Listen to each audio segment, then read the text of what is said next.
Sweet dreams. Kamanyakan lang yan. Malibog ka kasi. Hindi paring Larry. Malinaw kong nakikita ang kanyang mukha. Totoo siya. Totoo si Anita. Sir Casper, magandang araw. Sa inyo at sa lahat ng mga tagapakinig sa iyong programa. Ang kwentong ibabahagi ko ay tunay na karanasan ng aking buhay. Sabi nila, ang pakikipagtali ko sa panaginip ay masasabing wet dreams. Wet dreams nga lang ba? Madalas kaming mag-away ng aking asawa, Sir Casper. Lagi kasing mainit ang ulo niya sa akin. Kaya ang ginawa ko, bago ako uuwi, ay maglalasing muna ako. Para wala nang sagutan pa. Diretso na tulog. Uuwi ka ng gabi at lasing. Wala ka pang dalang bigas at ulam. Anong kakainin natin ngayon, Rodje? Kung ganito rin lang, mas mabuti pang lumayas ka na lang. Layas! Huwag na huwag kang matulog sa bahay ngayong gabi. Wala kang kwentang asawa. Pilit niya akong tinutulak palabas. Wala akong magawa kundi ang sundin ito. Wala na rin akong lakas. Nilamon na ako ng kalasingan. Ay kisikis akong lumabas ng bahay. Antok na rin ako. Hindi ko na rin alam kung saan ako pupunta. Kaya kung saan na lang ako aabutan ng antok. Sa daanan patungo sa bahay ng aking mga magulang, ay may nakita akong puno.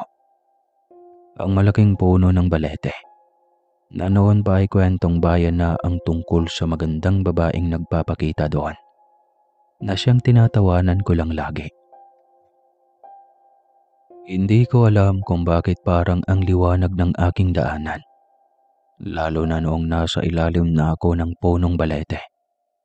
Ang laki ng mga nakausling ugat sa mismong puno, na tila ba nang hihikayat ng pamamahinga.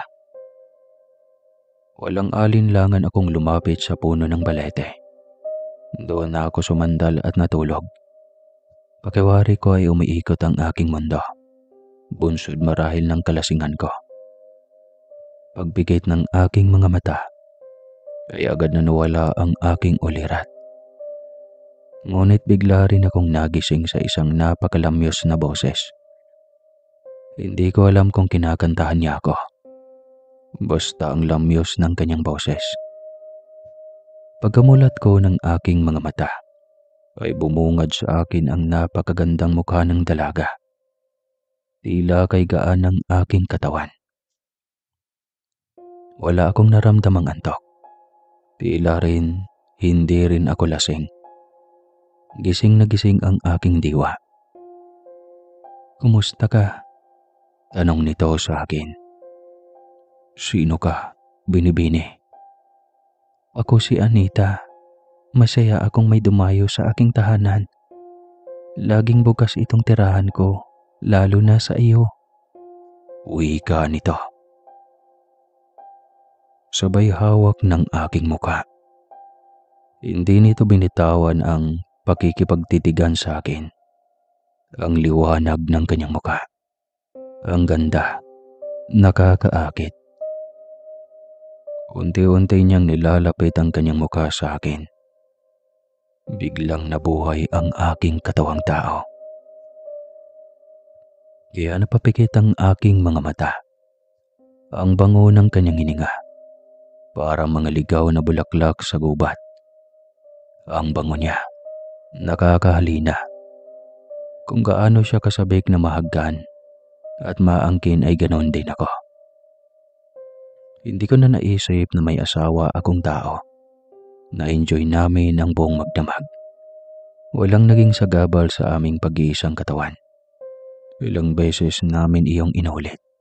Halos buong magdamag. Grabe. Walang kapaguran na siyang ikinatutuwa ng magandang dalaga. Yakap ko siya sa aking bisig. Nagigising akong yakap ang magandang dalaga na binigay ang aking pangangailangan, na siyang madalang na lamang ibigay sa akin ng aking totoong asawa, na laging mainit ang ulo sa akin. Wala na akong nagawang tama. Puro mali na lahat. Kaya hindi ko kasalanan kung bakit nahulog ako sa kamay ni Anita. Sa kanyang puso, sa kanyang buong pagkatao. Kinabukasan, nagising ako sa sigaw ng aking asawa. Galit na galit ito habang pinaghampas ako ng bitbit nitong balde. Hayop ka! Sinong kalampungan mo dito sa ilalim pa ng puno ng balete? Nakakadiri ka, Roger. Sandali, ang ingay ng bunganga mo. Sinong kalampungan ko dito? Nandito nga lang ako sa ilalim ng punong balete. Magsisinungaling ka pa. Ang dami mong tsikinini sa leeg at dibdib. Hubot-hubad ka pa. Ano? Demonyeta ang kalampungan mo dito? Anak ni Satanas? Hindi ako makasagot. Bigla kong naalala ang nangyari. Hindi ko akalaing totoo yan. Pero paano? Saan na napunta ang babaeng nagngangalang Anita? Paano siya napunta doon? Sobrang gulo ng aking isip. No, Roger, hindi ka makasagot dahil totoo. Sino ang babaeng iyon? Dahil papatayin ko siya. Tumahimik ka nga, Gilda. Kahit ba naman sa labas ng bahay, mabunganga ka pa rin. Saway ko sa kanya. Hindi na ito umimik pa. Nagmamadali kong sinuot ang aking mga damit. Wala akong imik na umuwi. Masakit ang aking ulo dahil sa hangover. Pagkarating ko sa bahay ay nadatnan ko ang bunso ko na iyak ng iyak. Ang 4 na taong ate niya ay nagbabantay. Bigla akong nakaramdam ng konsyensya sa aking mga anak. Marami akong pagkukulang sa kanila. Kaya malayo ang loob ng asawa ko sa akin dahil hindi ko maibigay sa kanila ang kanilang buong pangangailangan.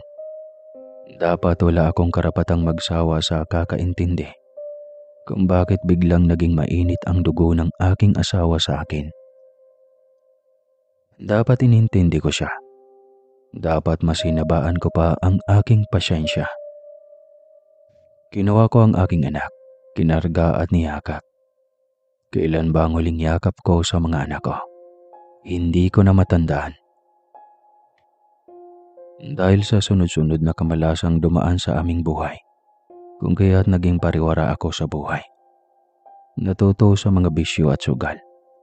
Ang ganda na sana ng aming buhay noon sa lungsod. Ngunit bigla na lang nagsara ang kumpanya na aking pinagtatrabahuan noon. Ang ganda na sana ng sahod ko doon. Lahat ng kailangan ng aking mag-ina ay naibigay ko. Sunod-sunod na kamalasan ang inabot ko. Kahit paghahanap ng trabaho ay nahihirapan ako. Karamdam ko ay sumpa sa aming mga buhay empleyado ang pagsara ng kumpanyang iyon.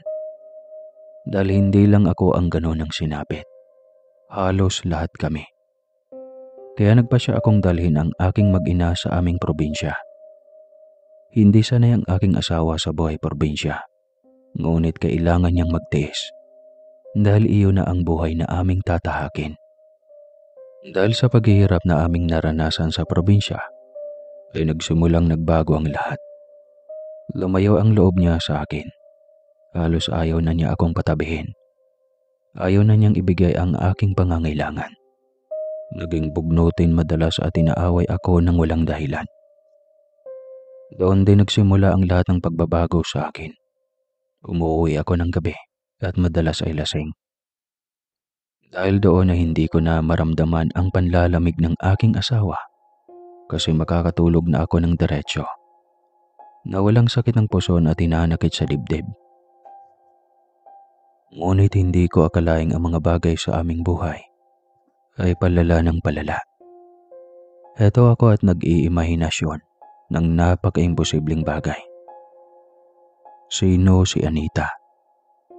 Lagi akong napapatanong sa aking sarili. Hindi mawala sa aking utak ang kanyang kagandahan. Panaginip nga lang ba ang lahat ng iyon?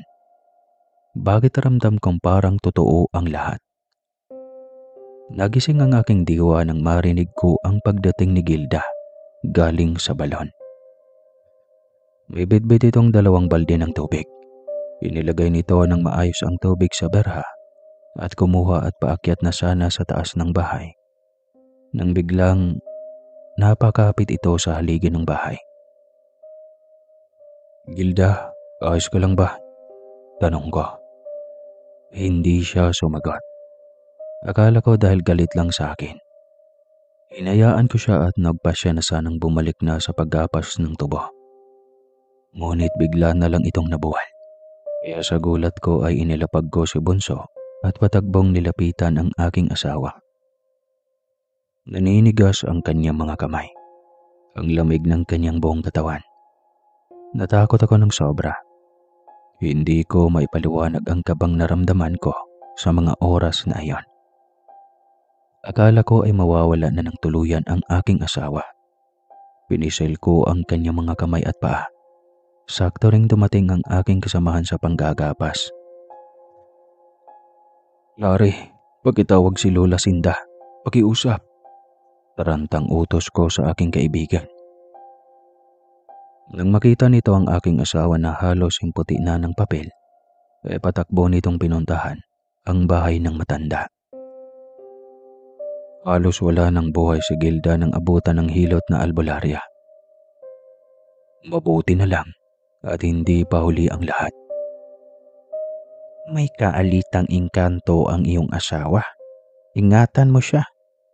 Mukhang ikaw ang dahilan kung bakit siya pinag-iinitan ng isang elemento." Wika ng manggagamot. Bigla kong naalala ang babaeng si Anita. Ang kaniig ko sa isang panaginip. Hindi kaya siya ang may gawa kay Gilda? Totoo kaya siya? O imahinasyon ko lamang? Natulala lang ako habang hindi ko alam kung ano ang katotohanan. Ang hirap, sobra. Nagpaalam si Larry dahil kailangan pa nitong magtrabaho. Si Lola Sinda ay nagpaalam din dahil may paanaking buntis pa. Nagbigay ako ng kaunting halaga at nagpasalamat sa matanda. Inalagaan ko ang aking asawa hanggang sa magising ito. "Kumusta ang pakiramdam mo, asawa ko?" Tanong ko agad dito nang magising. Ngunit hindi pa rin niya ako kinikibo. Mas lalo yata itong nagalit sa akin dahil sa mga pulang marka sa aking leeg. Kahit ako ay hirap ipaliwanag iyon kung bakit ako hubot-hubad ng umagang iyon. Kailangan kong suyuin ang aking asawa. Sa akin nagumpisa lahat, kaya kailangan kong maging mapagkumbaba. "Alam kong galit ka sa akin, mahal ko. Hindi ko naman sinasadyang maging ganito ang ating buhay, mahal ko. Naging responsable akong asawa naman. Alam mong hindi ko ginusto ang ganitong buhay natin. Anong magagawa ko?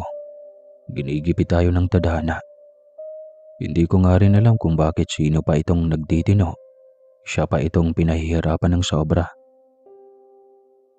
Umiiyak na ako habang sinasabi iyon. Mabigat ang aking dibdib. Pabalik-balik sa aking alaala ang pagsubok na ibinigay sa akin.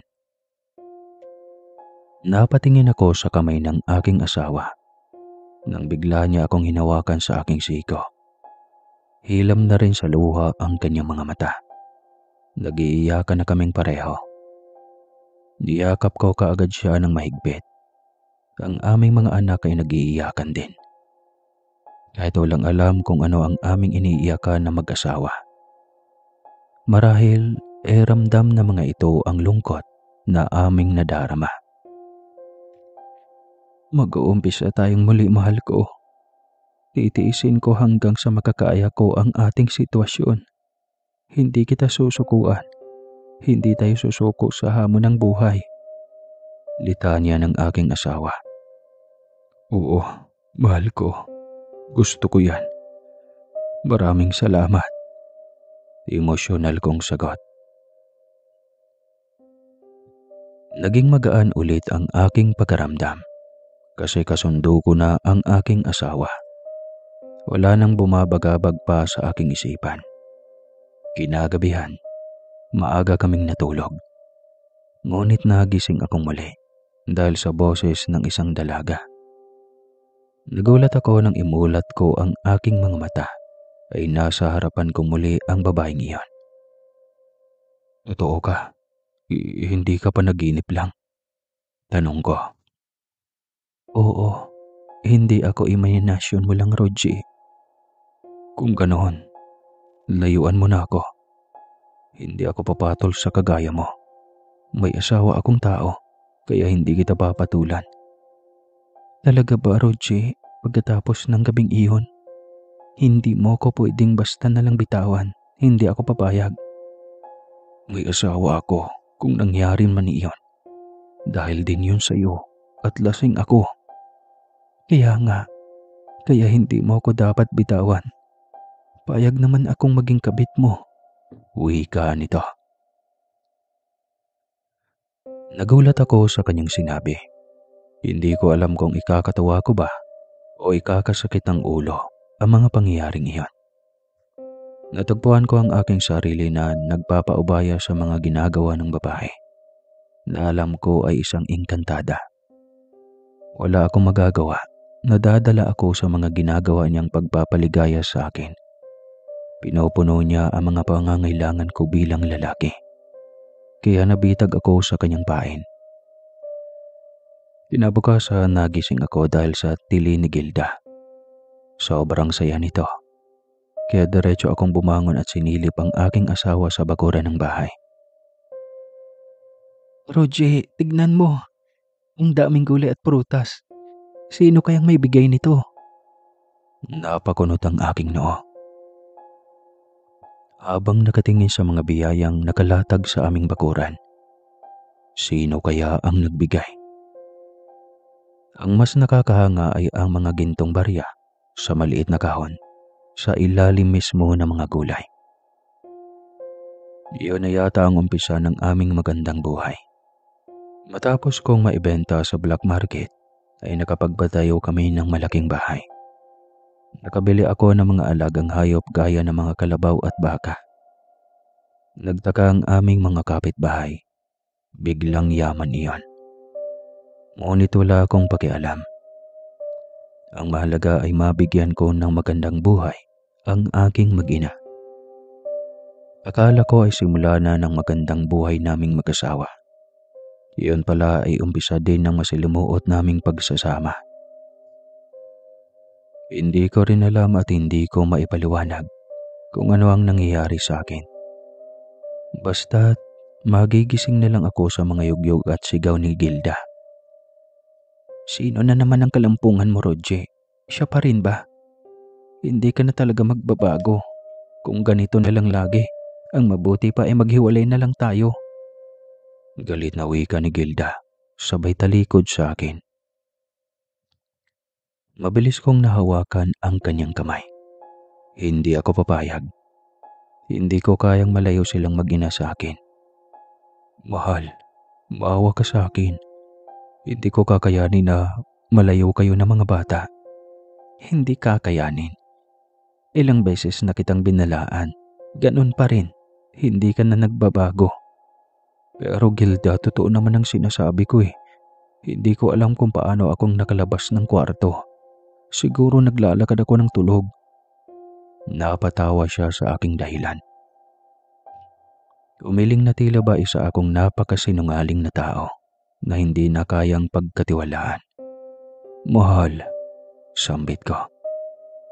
Hinawakan ko siya ngunit mabilis niya akong tinabig. Ayaw niyang hawakan. Na tila ba nakakadiri akong tao. Ayaw ko na, Roji. Napapagod na ako. Ayaw ko na. Maghiwalay na tayo. Mahal, maawa ka sa akin.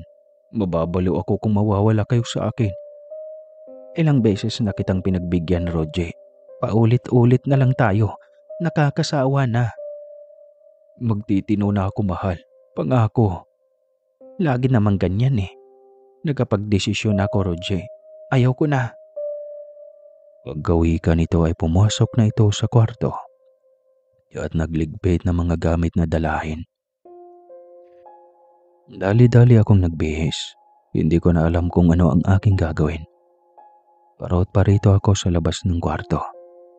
Hindi ako makapag-isip ng maayos hanggang sa mamataan ko ang isang patalim. Wala nang ibang pumasok sa aking utak kundi ang magpakamatay. Agad ko yung kinuha at walang alinlangan na nilaslas ko ang aking pulso. Dati pa takot na talaga ako sa dugo kaya diretso na akong nahimatay. Nagising ako sa isang puting kwarto at katabi si Gilda. Anong ginagawa natin dito? Tanong ko. Tanungin mo ang sarili mo, Roger. Hindi ka naman siguro na amnesia ba? Muli kong naalala ang lahat. Napatulala ako sa kaisame. Hindi ko alam kung bakit iyon pumasok sa aking utak. Hindi ko kayang mawala kayo sa buhay ko, mahal. Mas gustuhin ko na lamang mamatay kaysa makita kayong iniiwan ako. Mahal, hindi naman ako nagsisinungaling. Hindi ko talaga alam kung bakit bigla na lang akong nasa labas ng bahay at kung saang puno na lang nakakatulog. Hindi ko alam. Kita ko ang pagbuntong hininga niya. Niyakap niya ang kanyang sarili at nakatulala itong nagsalita. Nag-uusap na kami ng nanay at tatay mo. Kasama ko sila nang isugod kita dito. Ang sabi nila, baka daw naengkanto ka. Posibleng engkanto rin ang nagbigay ng yaman sa atin. Kaya mabuting matignan ka ng albularyo. Wika niya. Bigla kong naalala si Anita. Siya lagi ang kaniig ko tuwing matagpuan niya akong hubot-hubad sa labas ng bahay.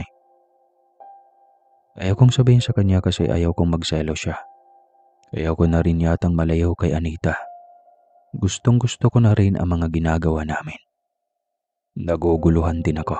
Pero syempre, mas nanaig ang pagmamahal ko sa asawa at mga anak ko. Kasi sila ang aking tunay na pamilya. Sila ang tunay kong kasama at laging nakikita. Kaya pumayag ako nang sabihin ni Gilda na magpatingin sa albularyo. Kalabas namin ng ospital ay diretso agad kami sa albularyo. Kinabahan ako. Baka mabisto ng albularyo ang aking pagkikipagrelasyon sa engkanto. Hindi ako nagkamali. Dahil nang tawasin ako nito, ay nakita agad nito ang imahe ni Anita. Ay, may karelasyon kang engkanto. Hindi mo man maamin sa iyong sarili kasi dinadaan ng elementong ito sa panaginip ang inyong pagkikita. Kailangan ng putulin ang relasyon nyo. Masyado ng malalim ang ugnayang namamagitan sa inyo. Litanya ng matanda. Totoo ba? Bakit hindi mo sinabi sa akin? Bakit nilihim mo sa akin ang lahat ng ito, Roger? Gaya ng sinabi ni Lola Viola noon, sa panaginip lang siya nagpapakita. Kaya posibleng nakakalimutan ko.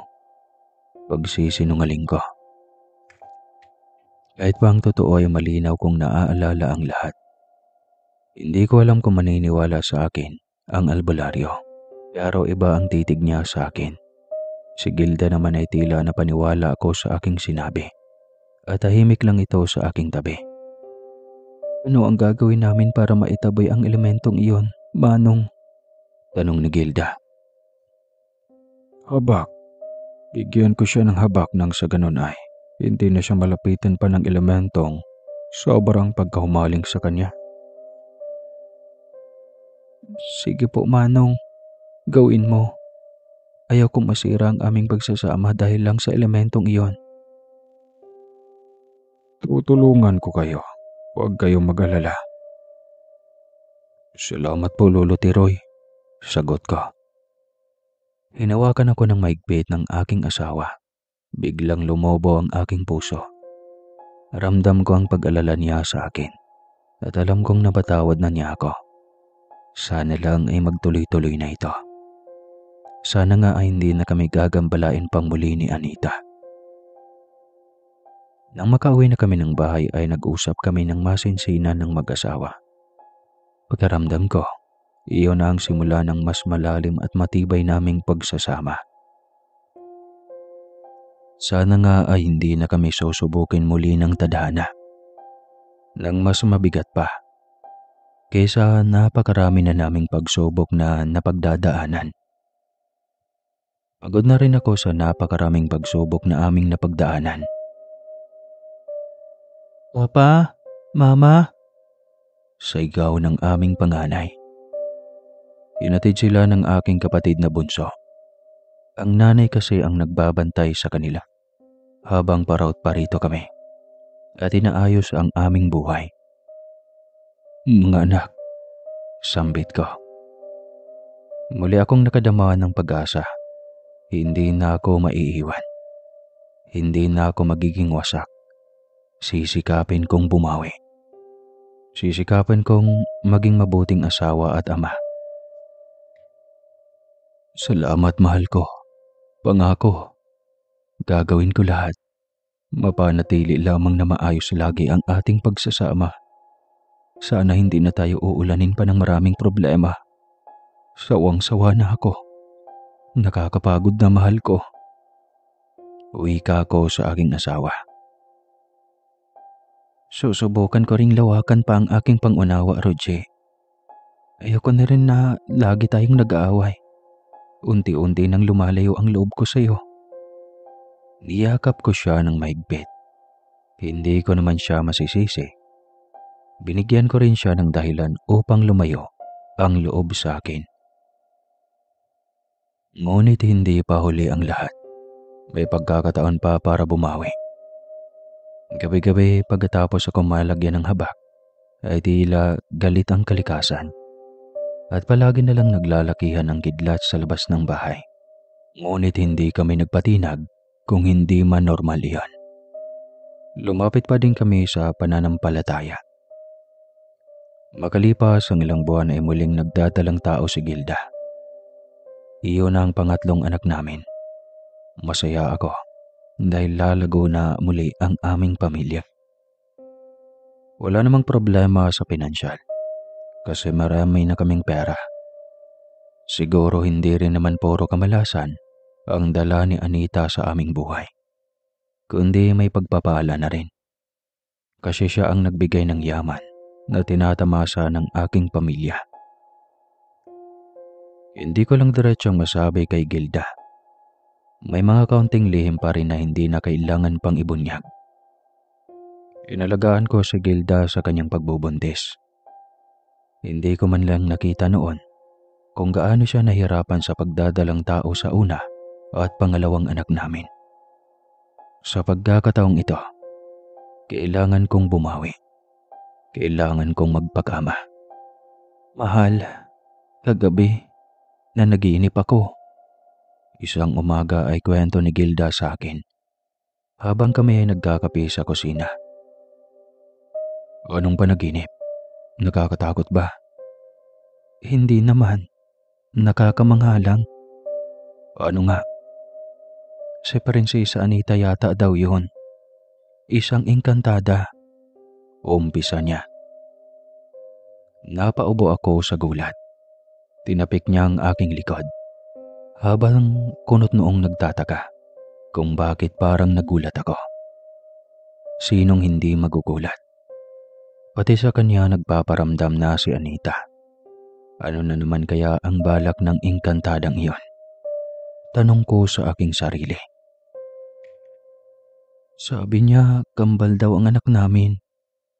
Hindi ko rin maintindihan. Paano maging kambal ang anak namin? Gayong iba ang pinagbubuntis niya. Iba rin ang sa akin. Alam mo, mahal, magkasing laki ang aming tiyan. Litanya pa rin ito.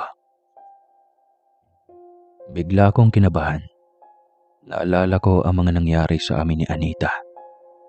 Totoo kaya talaga iyon? Posible kayang totoo ang panaginip ni Gilda? Kaya ito kay Gilda nagpaparamdam dahil may habak akong pangontra dito at hindi na ito kailanman makalapit pa sa akin. Nananatili akong tahimik. Siguro naman panaginip lamang iyon. Kaya pinilit kong alisin iyon sa isip ng aking asawa. Sa isip ko na din. Siniguro kong malusog ang aming anak. Buwan-buwan ko siyang sinasamahan sa kanyang prenatal. Walang naging problema. Sa isang komadro na lang din nanganak si Gilda. Dahil normal naman siya. Isang gabing kabilugan ng buwan. Maaliwalas ang panahon. Ngunit si Gilda ay hindi mapakali sa pagkakahiga. Ayos ka lang, mahal? Tanong ko. Kanina pa panay ang paninigas ng aking tiyan. Naku, mahal. Baka manganganak ka na. Hindi naman sumasakit. Sagot niya. Kaya kampante lang kaming pareho. Ilang sandali pa ay biglang napaaray si Gilda. Kaya bumalikwas ako ng bangon. Mahal, manganganak ka na ba?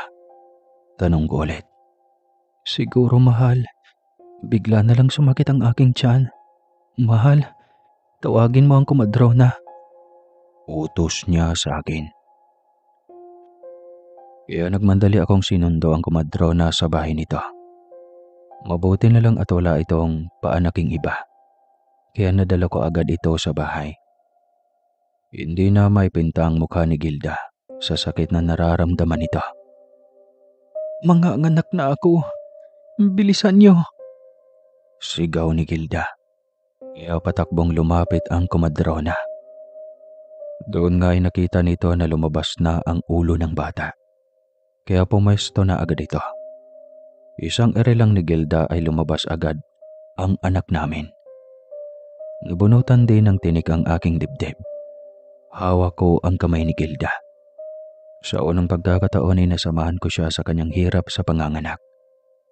Sa dalawa naming anak ay biyanan ko ang kanyang kasama lagi, tuwing manganganak siya. Nasa trabaho ako lagi. Laging overtime kaya pinansyal lang ang kaya kong ibigay noon.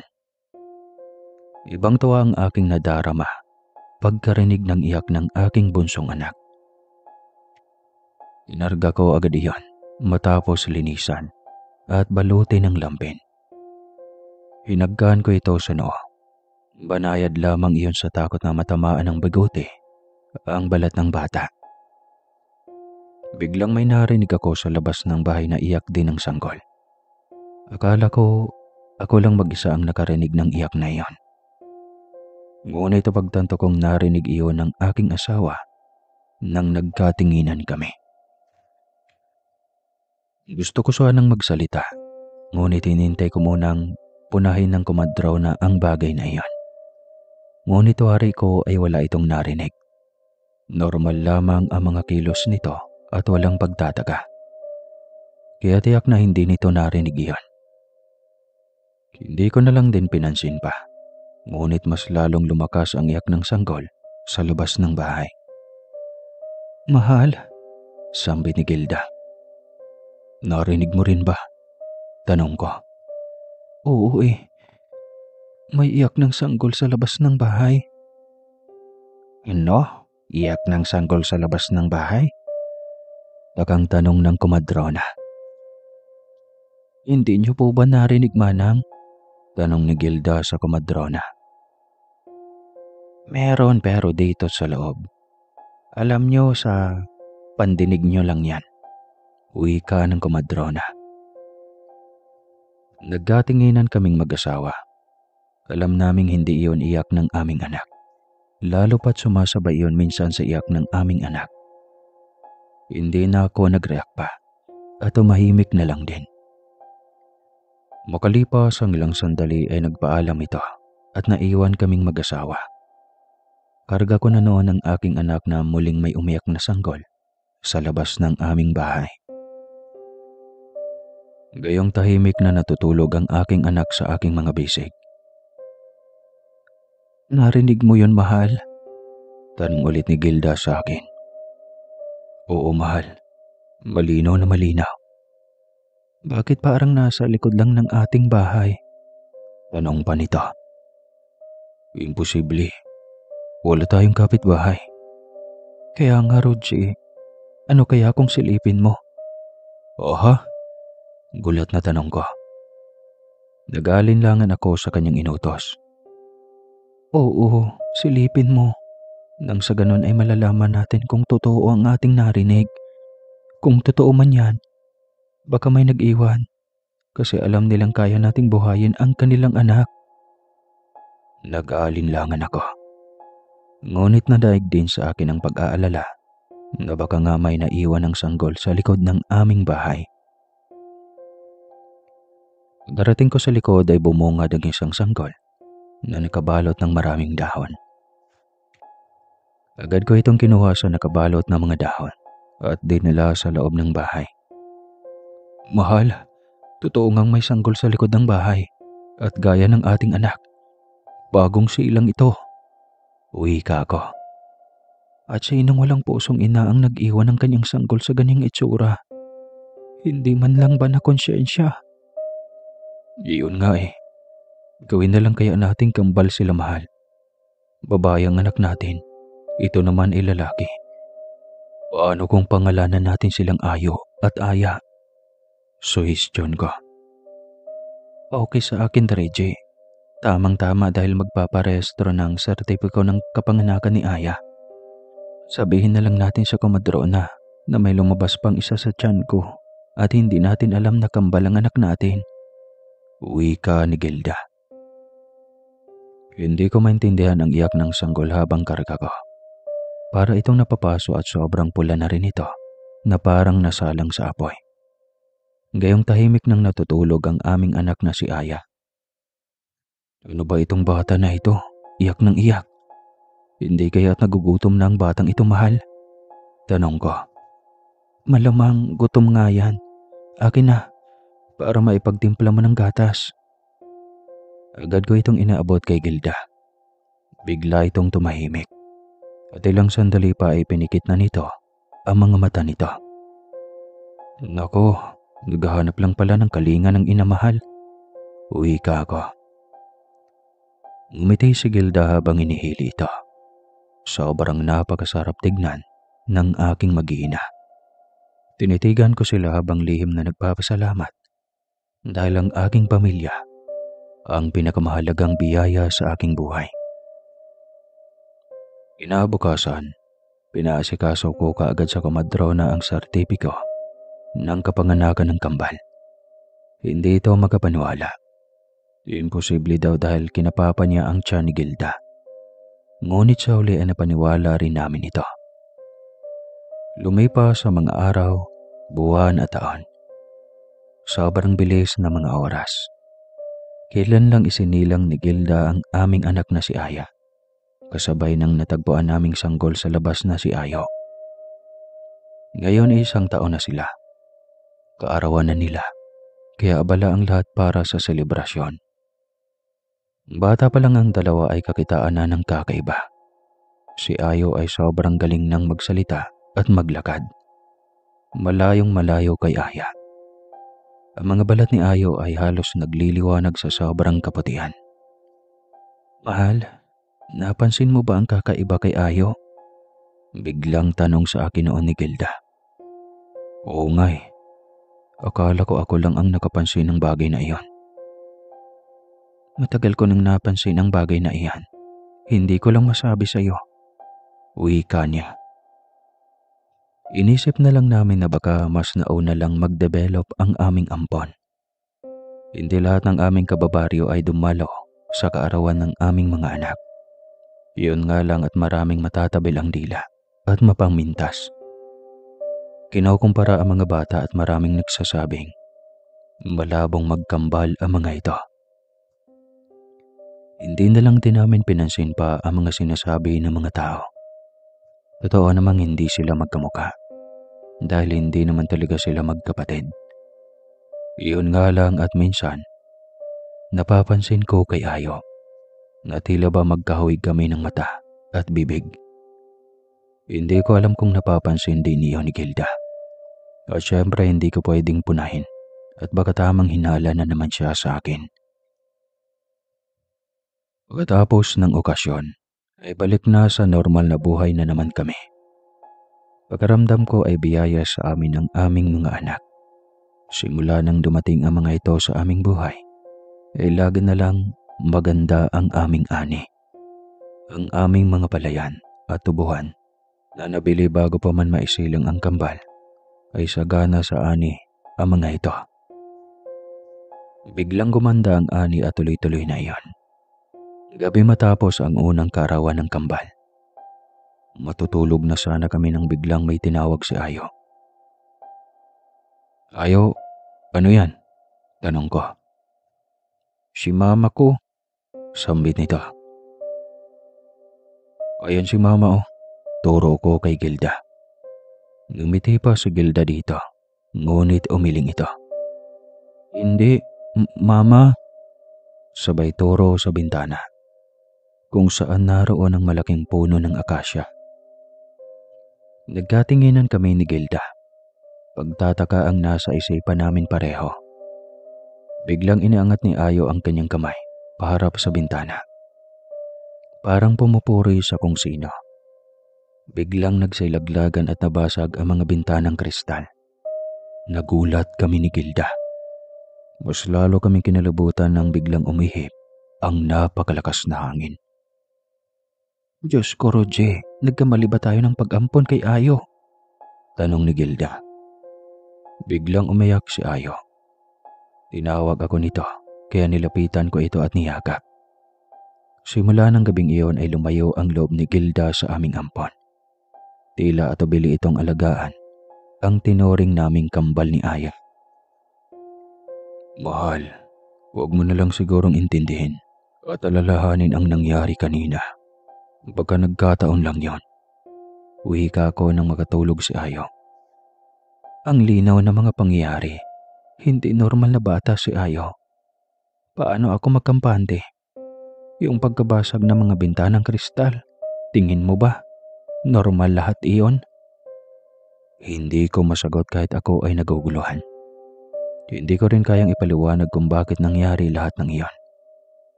Akala ko nga ay yun na. Ngunit tama ang aking asawa. Dahil umpisa pa lamang iyon ang mga kakatawang pangyayari sa buhay ni Ayo. Nakatulog si Gilda sa isang hapong habang nagbabantay ng dalawang bata. Ako naman ay naggagapas ng aming aanahing tubo. Kaya abala at parehong pagod. Alagitnaan ng pahinga ni Gilda nang magising siyang bigla. Nagulat siya at hindi inasahan ang kanyang nagisnan. Nakalutang si Aya sa ere habang iniangat ni Ayo ang dalawang kamay. Nakaangat ang mga kamay nito patungo sa kanilang anak na babae. Ayo! Gulat na sigaw ni Gilda. Tumingin lang sa kanya ang bata at ngumiti ng nakakatakot. Agad bumangon ang aking asawa at kinuha si Aya na noon ay nakalutang pa rin sa ere. Mahimbing pa rin natutulog ang aming anak. Tinitigan muli ni Gilda si Ayo. Mama, sambit nito. Hindi kita anak. Wala akong anak na halimaw. Kasabi niya ng salitang iyon. Bigla na lang niyanig ang buong bahay. Lumindol ng napakalakas. Kaya lahat ng portrait na nakakabit sa bawat dingding ay nagsilaglagan. Napahiyaw si Gilda habang yakap si Aya. Nang marinig ko ang sigaw ng aking asawa habang pauwi, ay patakbo akong umakyat sa hagdan. Pahal! Tawag ko sa kanya. Papa! Sigaw ni Ayo. Huwag kang lumapit sa batang iyan. Halimaw yan. Sigaw muli ni Gilda. Umiyak si Ayo habang tila nagmamakaawang nakatitig sa akin. Hindi ko rin ito maatim, kaya kinuha ko ito at kinarga. Doon lang tumigil ang lindol. Papa, sambit muli ni Ayo habang nakayakap sa aking leeg. Roger, siya ang dahilan kung bakit lumindol. Sabi ko sa iyo may kakaiba sa batang iyan. Gilda mahal, huwag mong pag-isipan ng masama ang bata. Tiyak akong nagkataon lang lahat. Pangalawang beses na ito, paanong nagkataon lamang ang lahat? Kailangan nating ipatingin sa albularyo ang batang iyan. Pagkawi ka ni Gilda niyon, ay muling umiyak si Ayo. Na tila ba naiintindihan nito ang mga sinasabi ni Gilda. Naguluhan ako. Hindi ko na alam kung ano ang paniniwalaan ko. Hindi ko maatim si Ayo. Pakaramdam ko konektado sa akin ang bata. Kita mo, Roger, naintindihan niya ang aking mga sinasabi. Takot siya sa albularyo. Giit pa rin ni Gilda. Sobrang gulo ng aking isipan. Ramdam ko ang biglang panlalamig at takot ni Gilda sa bata. Kinabukasan, maaga pa lang ay nagising na si Gilda. Gaya ng kanyang nakagawian, bago niya ako gisingin ay nakapagtimpla na siya ng kape. Ngunit sa pagkakataong iyan, hindi pa siya nakagawa ng apoy nang may humingi ng tulong sa labas ng bahay. Babae at nakakaawa ang boses, kaya agad itong pinagbuksan ni Gilda. Nakita niyang babaeng magulo ang buhok, maraming pasa at sobrang dumi ng puti nitong bestida. Dahil sa taranta ay napasigaw si Gilda. Tawag ang aking pangalan. Nagising ako at naalarma sa kanyang boses. Pagkababa ko ay naabutan ko si Gilda na may inalalayang babae. Tulala ito at puno ng pasa. Sobrang dumi maging ang mukha nito. Mahal, sino yan? Tanong ko. Hindi ko rin kilala, mahal. Humihingi ng tulong sa labas, kaya pinapasok ko na dito sa loob. Baka modos yan, mahal ha. Rogie naman. Nakita mo na ngang puro pasa na yung tao. Hindi ako kumibo. Hindi ko maintindihan kung bakit iba ang pakaramdam ko sa mga sandaling iyan. Mahal, magpakulo ka ng tubig. Ipagtimpla natin siya ng gatas. Utos ni Gilda sa akin. Sinunod ko lahat ng utos ni Gilda. Pinagtimpla ko ito ng gatas. Habang humihigop ito, sa tasa ay bigla itong tumingala sa akin. Nagtama ang aming mga paningin. Napakurap ako ng ilang beses nang biglang maglaro sa aking utak ang isang eksena ng nakaraan. Ang wari ko'y panaginip lamang noon. Ang pakikiapid ko sa babaeng engkantada sa panaginip na si Anita. Ang kanilang mga mata, parehong-parehong iyon. Hindi ako maaaring magkamali. Anong pangalan mo, Binibini? Tanong ni Gilda dito. Anita, iyan ang aking pangalan. Nagulat ako at muling napatitig dito. Ngumiti ito sa akin, pasimple, ngunit makahulugan. Kinalabutan ako. Hindi ko alam kung ano ang magiging reaksyon ko.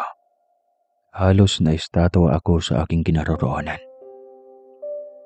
Mahal, dito na lang siya sa atin. Mukhang ang bait naman niya eh. Wika ni Gilda. Hindi ko alam kung anong enerhiya ang pumapaligid sa akin ng mga sandaling iyan. Biglang nakalak ang aking mga panga. Hindi ako makapagsalita. Pangingiti lang ang nagawa ko tungkol sa aking asawa. Pakiramdam ko ay may kumokontrol sa akin na hindi ko maintindihan. Akala naman agad ni Gilda ay pumayag na ako. Tuwang-tuwa pa ito sabay sabi na, mabuti naman at naligaw sa atin itong si Anita. Ang hirap mag-alaga ng mga bata nang walang katulong. Wika ng asawa ko. Mahilig ako sa mga bata, ma'am. Pwede ako magbantay. Wika ng babae. Sa unang pagkakataon ay narinig ko ng aktwal ang boses nito. Ito na nga ang babaeng iyon sa aking panaginip. Kailangan kong balaan si Gilda. Hindi pwedeng magtagal ang babaeng ito sa aming bahay dahil ito ang sisira sa aming binuong pamilya. Ngunit pakiramdam ko ay unti-unting naging kontrolado ng kung sino ang aking sarili. Tinitigan ako ni Anita. Pagkatapos ay nagtanong ito sa akin. Hindi mo naman ako palalayasin, di po ba, sir? Tanong nito. Hindi. Nakatulalang sagot ko. Hayaan mo naman akong alagaan ng mga anak niyo ni ma'am. Saka tulungan si ma'am sa mga gawaing bahay. Dahil kailangan din niyang magpahinga. Oo. Tama. Wala sa sariling sagot ko pa rin. Hindi ko alam kung bakit sunod-sunuran lang ako at hindi ako makatanggi. Hanggang sa ramdam ko ng tuluyan na itong umanib sa akin. Nasa katawan ko ang kakaibang katauhan. Katauhang kontrolado ng babaeng sinagip ng aking asawa. Matapos ang aming pinagdaanan noon, maraming nagbago sa akin. Hindi ko kontrol iyan. Isa akong mabuting asawa at ama. Mapagmahal kay Gilda at sa aming 2 anak. Ngunit sa likod ng maayos naming buhay pamilya ay isang lihim na nagkukuble. Isang inkantadang si Anita na unti-unting kumokontrol sa aking isipan at kilos.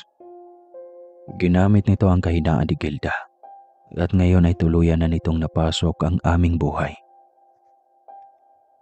Hindi alam ni Gilda ang nangyayari. Makalipas ang ilang araw ay palagi na itong nagtataka sa mga pagbabago sa akin. Minsan, bigla na lamang akong naging bugnutin na hindi ko naman ginagawa noon. Madalas akong magagalit ng walang dahilan. Minsan naman, magiging sobrang tahimik at malalim ang iniisip. Nawawala ang pera namin sa kahon nang hindi alam ni Gilda kung saan napupunta. Ang mga alahas ni Gilda ay unti-unting nawawala na rin ng dahil sa akin. Ngunit lagi akong may palusot, mga dahilan na tila kapani-paniwala. Nagtitiwala ako sa iyo, Roger, pero saan na? Huwag mong ubusin ang natitirang tiwala ko sa iyo.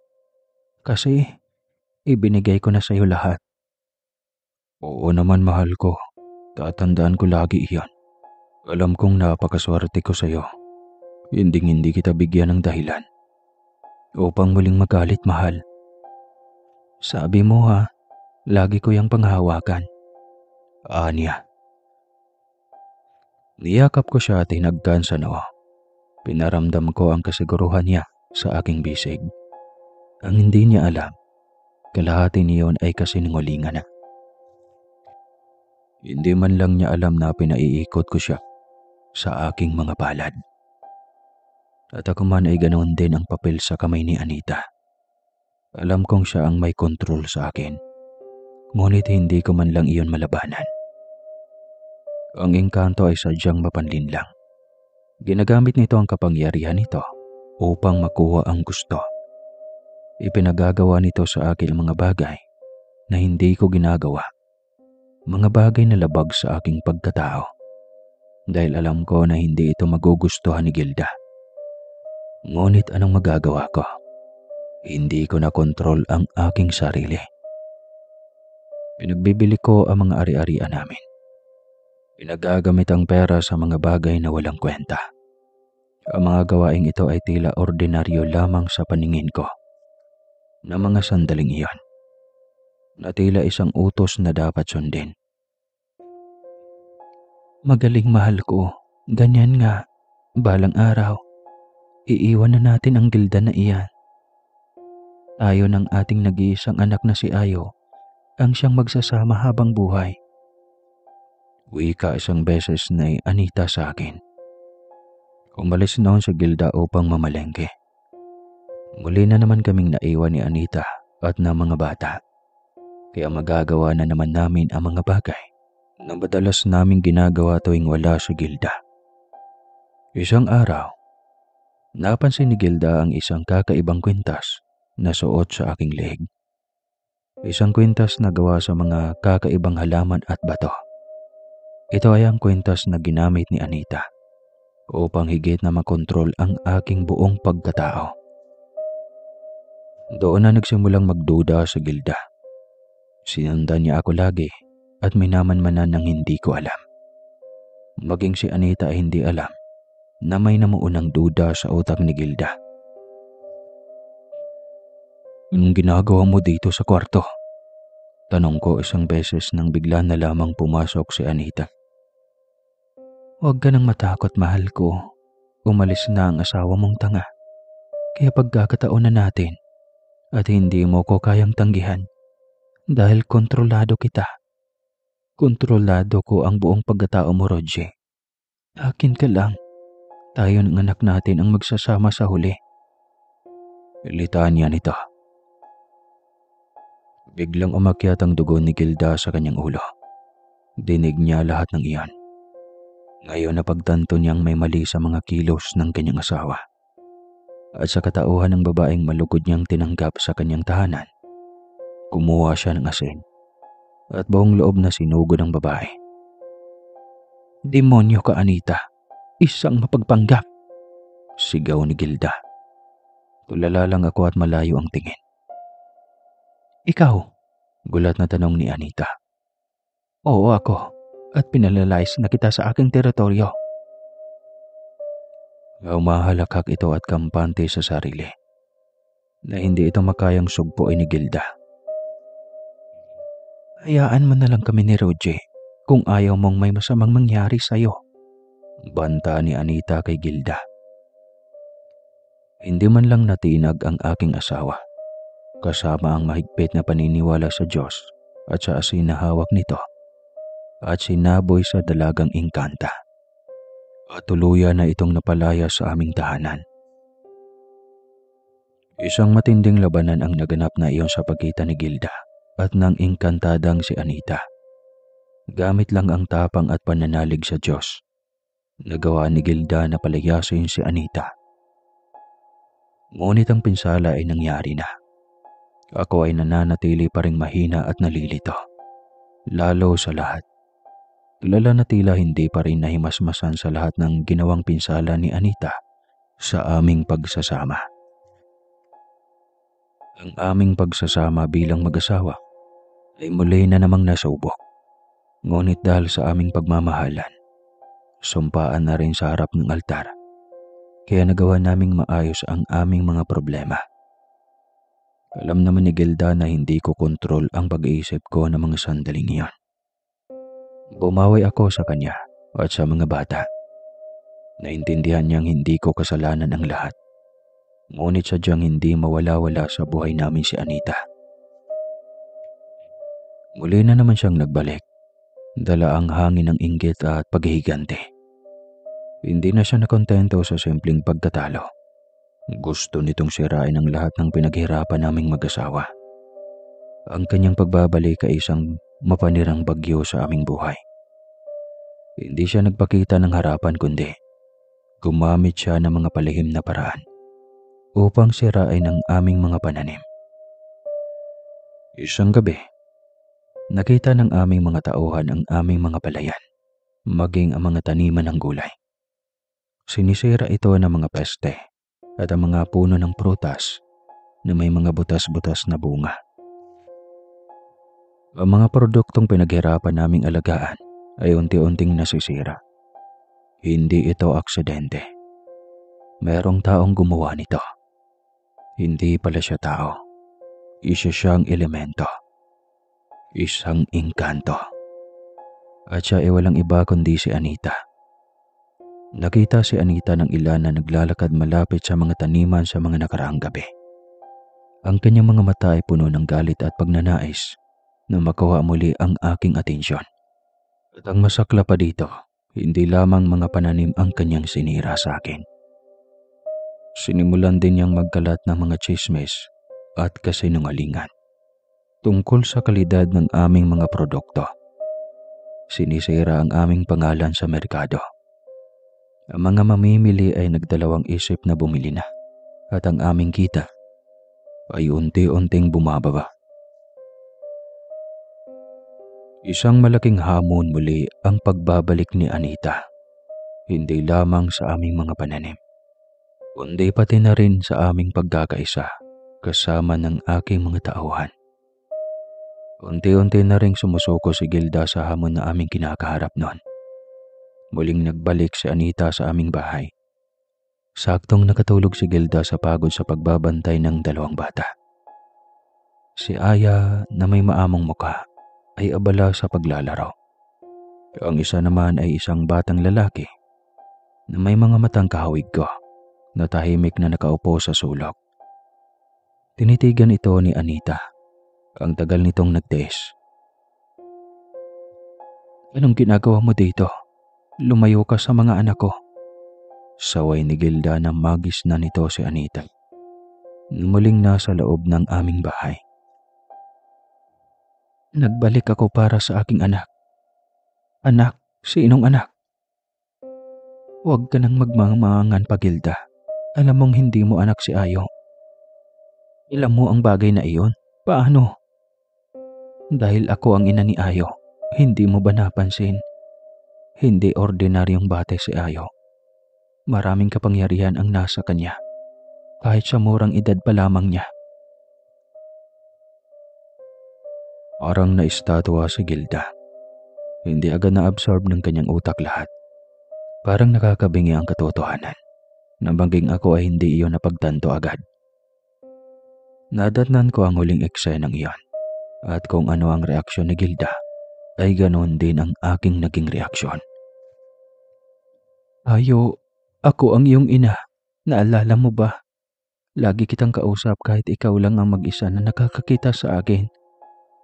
Wika ni Anita. Sano'y ilang taon pa lang na bata. Ngumiti lamang ito. Walang galit sa mukha ng bata. Sobrang saya nito nang makita ang tunay na ina na siyang ikinalugmok ni Gilda. Ngunit napakabuti pa rin ng aking asawa. Naunawaan niya ang lahat ng iyan. Pilit pa rin niyang nilawakan ang kanyang pang-uunawa.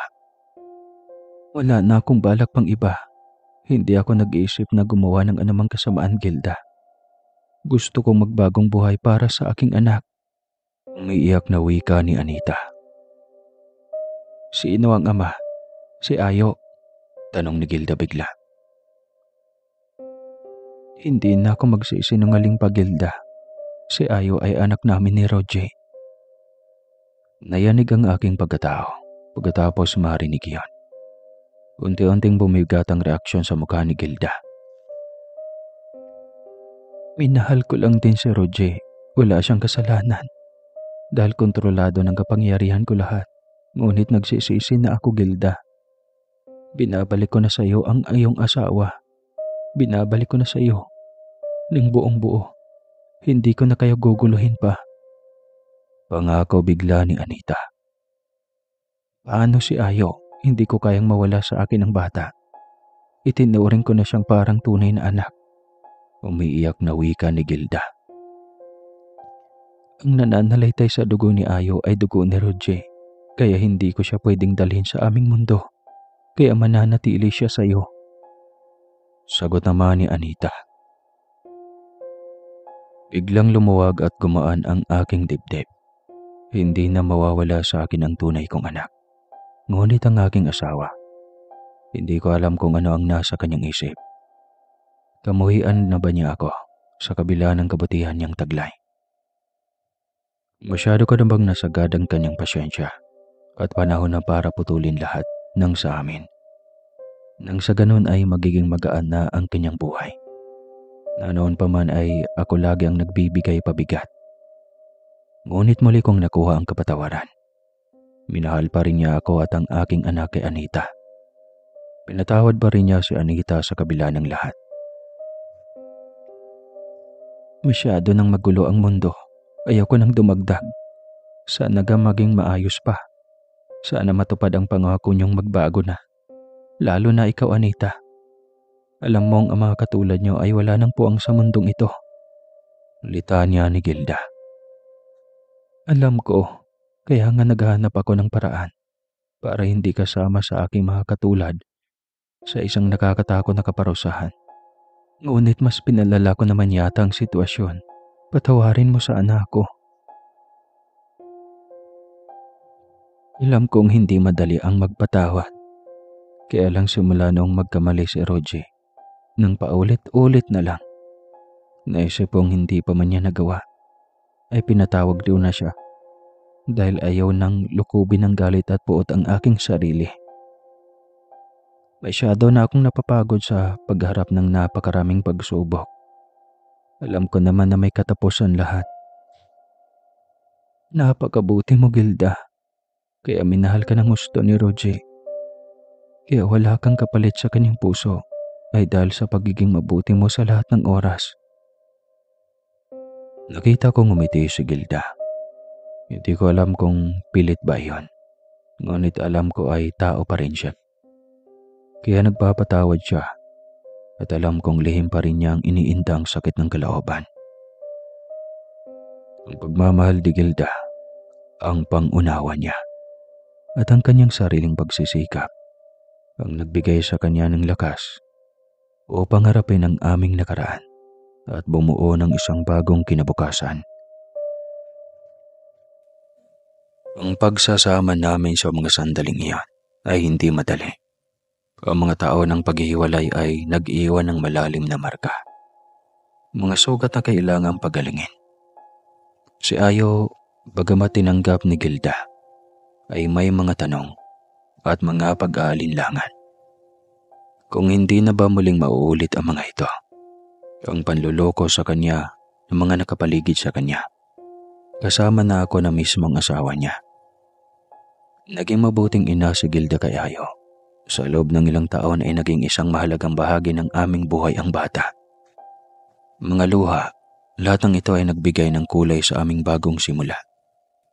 Sa pagdaan ng mga taon, sabi nga nila, habang buhay kakamba lahat ng tao ang kani-kanilang mga pagsubok. Ang pagiging engkanto ni Ayo ay meron pa ring mga anomalya. May mga sandali na pag-aalinlangan, mga sandali ng takot. Lumipas sa mga taon, si Ayo ay lumaking isang binata, matalino at mabait. Tagapagmana ng kagandahan at kapangyarihan ng kanyang ina bilang engkanto. At ng katalinuhan ng kanyang ama.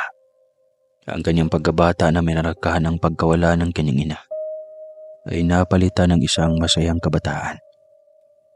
Puno ng pagmamahal at suporta mula sa dalawa na niyang ina. Ang isang nasa kanyang tabi at laging kasama ang presensya nito. At ang isang immortal na minsan ay dinadalaw siya at kausap niya na siya lamang ang tanging nakakakita. At hindi rin lingid sa kaalaman pati kay Aya na itinuring ng kambal ni Ayo sa buong buhay niya.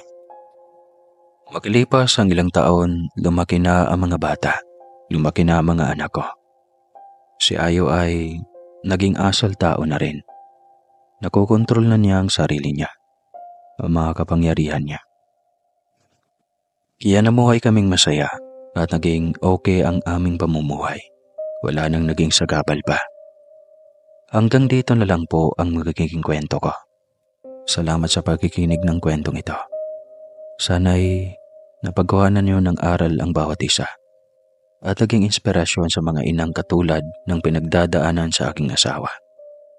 Mabuhay kayo.